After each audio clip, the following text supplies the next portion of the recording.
ஸ்ரீ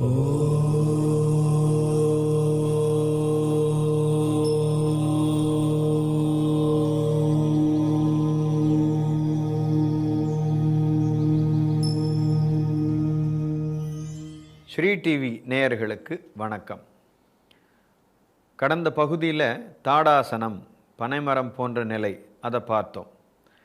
இப்போ அர்த்த கட்டி சக்கராசனம், இன்றைய பகுதியில் பார்க்கக்கூடிய ஆசனம் அர்த்த கட்டி சக்கராசனம். அர்த்த பாதி, கட்டின்னா இடுப்பு, இடுப்பிலிருந்து பக்கவாட்டில் சாஞ்சு பாதி சக்கரம், பாதி வட்டம், அந்த நிலையை உருவாக்க போகிறோம் நம்முடைய உடலில். சித்தில தாடாசனத்திலிருந்து 2 கால்களையும் சேர்த்து பாதம் ஒட்டி வச்சாச்சு.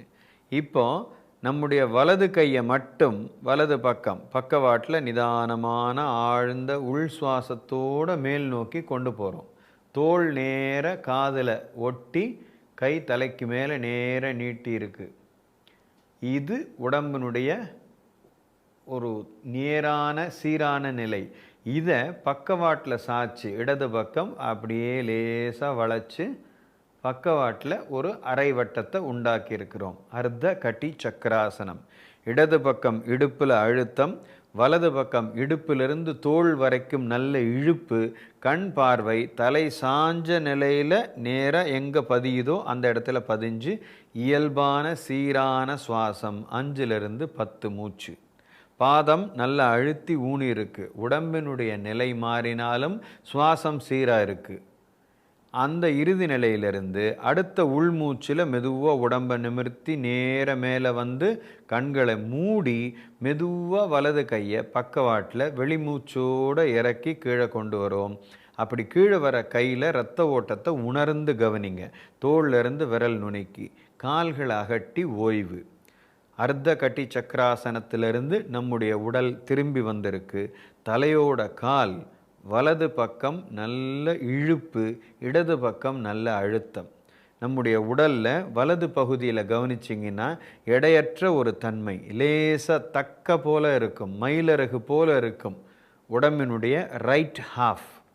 லெஃப்ட் ஹாஃப் இடது பகுதி பார்த்தால் கொஞ்சம் பாரமான உள் உணர்வு தெரியும். இதெல்லாம் தான் நம்முடைய பாடி லாங்குவேஜ். நம்முடைய உடலில் நாம் கவனிக்க வேண்டிய விஷயங்கள். உடலில் ஒரு பகுதி எடையற்ற தன்மை அடைஞ்சிருக்கு அர்த்தக்கட்டி சக்கராசனத்தினால, இன்னொரு பகுதி பாரமாக இருக்குது. இப்போ அதையும் சீர் செய்ய போகிறோம். ஆழ்ந்த ஒரு உள்மூச்சு, நிதானமான வெளிமூச்சு. கண்ணை திறந்துட்டு 2 காலையும் சேர்த்து வச்ச நேர நின்ற நிலை. இப்போ அர்த்த கட்டி சக்கராசனம். இடது பக்கம் இடது கையை மெதுவாக உள் சுவாசத்தோடு மேல் நோக்கி கொண்டு போகிறோம். நேர மேலே உயர்த்தி இடது தோள் இடது காதை ஒட்டி உடம்பு நேராக இருக்குது. இப்போ லேசாக வலது பக்கம் உடம்பை சாய்ச்சி கொடுக்குறோம். கழுத்திலிருந்து வலது தோள் வலது கை தளர்வாக உடம்பை ஒட்டி இருக்குது. உடம்பு வலது பக்கம் லேசாக சாஞ்சிருக்கு. இடது பக்கம் இடுப்பிலிருந்து தோள் வரைக்கும் நல்ல இழுப்பு, வலது பக்கம் அழுத்தம், பாதம் நல்லா அழுத்தி ஊனி வச்சிருக்கு. தலை சாஞ்ச நிலையில் நேர்கொண்ட பார்வை, ஒரே இடத்துல நிலை நிறுத்தி சீரான சுவாசம் 5லிருந்து 10. அந்த இறுதி நிலையில் எந்த அளவுக்கு நம்முடைய சுவாசம் சீராக இருக்கோ அதை பொறுத்து உடல் அந்த இறுதி நிலையில் இருக்கக்கூடிய தன்மையை அடையும். இப்போ அங்கிருந்து அடுத்த உள்மூச்சில் உடம்பை நிமிர்த்தி நேராக வந்து கண்களை மூடி நிதானமான வெளிமூச்சோட கையை கீழே இறக்க இறக்க தோளிலிருந்து விரல் நுனிக்கு கிடைக்கக்கூடிய இரத்த ஓட்டம், ஒரு விறுவிறுப்பு தன்மை, அதை உணர முடியும். கால்கள் அகட்டி சிதில தாடாசனத்தில் ஓய்வு. தலையோட கால் உடம்பினுடைய இடது பக்கத்தை நல்ல இழுத்து கொடுத்துட்டோம். பாரமான உணர்வு இப்போ பாரமற்றதாக மாறிடுச்சு. இப்படி தொடர்ந்து செய்யக்கூடிய ஆசன பயிற்சிகள் தலையோட கால் பாதம் வரைக்கும் உடம்பினுடைய எடை இல்லாத ஒரு தன்மை, உடம்பினுடைய வெயிட் எது இருக்கோ அந்த வெயிட் அப்படியே இருக்கக்கூடியது. அதில் பெருசாக மாற்றம் உடனடியாக வராது. நாளடைவில் தொடர்ந்து பயிற்சி செய்கிறதன் மூலமாக அந்த எடை குறையக்கூடிய வாய்ப்பு உண்டு. ஆனால் இருக்கிற எடையே பாரமான உணர்வாக இல்லாமல் ஒரு எடையற்ற தன்மை, லேசான மயிலிறகு போன்ற தன்மை நமக்கு இந்த ஆசன பயிற்சிகள் மூலமாக கிடைக்கும். அர்த்த கட்டி சக்கராசனம். இந்த ஆசனம் நம்ம உடம்பினுடைய பக்கவாட்டு பகுதியில் இருக்கக்கூடிய கூடுதலான கொழுப்பை கரைக்க உதவும். கொழுப்பை கரைக்கிறதுனா உடம்புல இருக்கிற கொழுப்பு எல்லாம் கரைஞ்சு போயிடாது. எந்த ஆசனமுமே உடம்பில் எந்தெந்த பகுதியை கவனித்து செய்யப்படுதோ அந்த பகுதியில் இருக்கக்கூடிய கூடுதலான கொழுப்பை குறைச்சி அதை கரைச்சி கழிவாக வெளியேற்ற உதவி செய்யுது. முழுசாக ஒரு மூச்சு இழுத்து நிதானமாக வெளிவிடுறோம். அர்த்த கட்டி சக்கராசனம். சித்தில தாடாசனத்திலிருந்து மீண்டும் கால்களை சேர்த்துட்டு ஆசனத்தை இன்னொரு முறை பார்க்கலாம். நிதானமான உள் சுவாசத்தோட வலது கையை நேர பக்கவாட்டில் கொண்டு போகிறோம். மேல் நோக்கி உயர்த்தி கொண்டு போயிட்டு தலைக்கு மேலே நேர போயிட்டு லேசாக இடது பக்கம் சாய்ச்சு, அப்படி சாய்ச்ச நிலையில் நேர்கொண்ட பார்வை. சீரான 5-10 சுவாசம். எந்த ஆசனமாக இருந்தாலும் சரி, அந்த ஆசனத்தினுடைய இறுதி நிலையில் அந்த ஆசனத்துக்காக நாம் கொடுத்த முயற்சியை அப்படியே கைவிட்டு அந்த இறுதி நிலையில் இயல்பாக இருக்கிறோம். அங்கிருந்து அடுத்த உள்மூச்சில் மெதுவாக நிமிர்ந்து நேர வந்து கண்களை மூடி மெதுவாக வலது கையை பக்கவாட்டில் கீழ் நோக்கி இறக்குறோம். கால்களையும் அகட்டி சித்தில தாடாசனத்தில் ஓய்வு. சில வினாடிகள் அமைதியாக நம்முடைய உடம்பில் இந்த அர்த்த கட்டி சக்கராசனம் ஏற்படுத்தின விளைவு என்ன அப்படிங்கிறத கவனிச்சுட்டு முழுசாக ஒரு மூச்சு நிதானமாக வெளிவிட்டுட்டு கண்களை திறந்து மீண்டும் 2 கால்களையும் ஒன்றா சேர்க்குறோம். சித்தில தாடாசனத்திலிருந்து கால்களை ஒன்றா சேர்த்தாச்சு. ஓய்வு நிலையிலிருந்து மீண்டும் ஆசனத்துக்கு தயார். இப்போ இடது கையை பக்கவாட்டில் சீரான உள் சுவாசத்தோடு மேல் நோக்கி கொண்டு போகிறோம். இடது தோள் இடது காதில் பட்ட உடனே லேசாக வலது பக்கம் உடம்பை சாய்க்கிறோம். அர்த்த கட்டி சக்கராசனம்.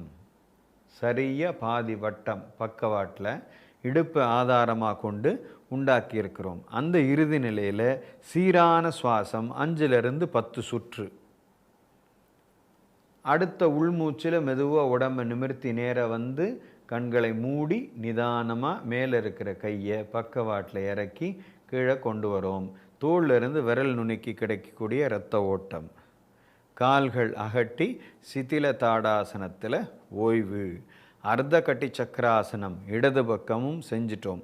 இப்போ ஒட்டுமொத்த உடம்பில் இந்த அர்த்த கட்டி சக்கராசனம் ஏற்படுத்தின மாற்றங்கள் என்ன அப்படிங்கிறத அமைதியாக கவனிக்கிறோம். நம்முடைய உடம்பு இப்போ பார்க்கக்கூடிய நிலையில் இயல்பாக இருக்குது. இந்த நிலையிலிருந்து ஒவ்வொரு ஆசனத்துக்கும் நம்ம உடம்பை மாற்றிட்டு திருப்பி அதிலிருந்து நம்ம உடம்பை மீண்டும் வாங்குகிறோம். ஆசனமாக அதை பயிற்சி பண்ணும்போது அப்போ நம்முடைய உடம்பு உடம்பாக இருக்காது. அந்த ஆசனமாக முழுசாக மாறி இருக்கும், கன்வெர்ட் ஆகிருக்கும். நம்முடைய சாதாரண உடம்பு அர்த்த கட்டி சக்கராசனம் அரை வட்டமாக மாறிடுது, பனைமரமாக மாறிடுது, விருட்சமாக மாறிடுது. அதிலிருந்து மீண்டும் நம்முடைய உடம்பை நாம் வாங்கிக்கிறோம். அப்போது அந்த இடைப்பட்ட நேரத்தில் அந்த மாற்றம் நிகழ்ந்த நேரத்தில் நம்முடைய உடலில் என்ன ஆச்சு அப்படிங்கிறத அமைதியாக கவனிக்கிறோம். அப்படி கவனிக்க கவனிக்க உள் உணர்வு நல்ல வேலை செய்யும். இப்போ இந்த ஆசனத்தை செய்கிறதன் மூலமாக, இந்த அர்த்த கட்டி சக்கராசனத்தை செய்கிறதன் மூலமாக உடம்பை பக்கவாட்டில் வளைச்சி கொடுத்தோம், சாய்ச்சி கொடுத்தோம். நம்முடைய சக்கரங்கள், அதாவது எனர்ஜி சென்டர் அப்படின்னு சொல்லக்கூடிய சக்தி ஆதார தலங்கள், தலையிலிருந்து மலத்வாரம் வரைக்கும் அந்த எனர்ஜி சென்டர்ஸ் சக்கரங்கள் அதனுடைய நிலையில் சின்ன ஒரு மாற்றத்தை அடைஞ்சிட்டு மீண்டும் திரும்பி வருது. அப்போ அந்த சக்கரங்களுடைய இயக்கமும் நல்ல விதமாக தூண்டப்பட்டு நம்முடைய உளவியல் ரீதியான மாற்றங்கள், மன ரீதி உளவியல் ரீதியான மாற்றங்களும் ஒவ்வொரு ஆசனத்தினாலேயும் நமக்கு கிடைக்கும். ஏற்கனவே சொன்ன மாதிரி நம்ம யாராவது வீட்டுக்கு போனால், சொந்தக்காரங்க வீட்டுக்கு போனால் அந்த பிள்ளைகளை அறிமுகப்படுத்தினா அந்த பிள்ளைகள் வெளியில் வந்து நம்மக்கிட்ட பேசினா பரவாயில்ல, அம்மாவுக்கு பின்னாடியே நிற்குது, இல்லை ஸ்க்ரீன் துணியை பிடிச்சிட்டு நிற்கும். அது எப்போ இது என்னென்னா இன்ட்ராவர்ட், உள்முகமாக இருக்குன்னு அர்த்தம். அப்படிப்பட்ட குழந்தைகளெல்லாம் இந்த மாதிரியான பயிற்சிகள், ஆசனங்கள் செய்ய வைக்க அது அந்த பயம், தயக்கம், அந்த அனாவசியமான வெட்கம் அதிலிருந்து வெளிவரும். அப்போது ஒரு மேடை பேச்சுக்கு கூட சர்வசாதாரணமாக இந்த யோக பயிற்சி, ஆசனம், பிராணாயாம பயிற்சி நம்ம தயார் செய்யும். இப்போ அர்த்தகட்டி சக்கராசனத்தை இந்த பகுதியில் பார்த்தோம். முதுகுத்தண்டை பக்கவாட்டில் வளைச்சி கொடுத்து செஞ்சது அர்த்தகட்டி சக்கராசனம். அடுத்த பகுதியில் அர்த்த சக்கராசனம், அதை பார்க்க போகிறோம். நன்றி.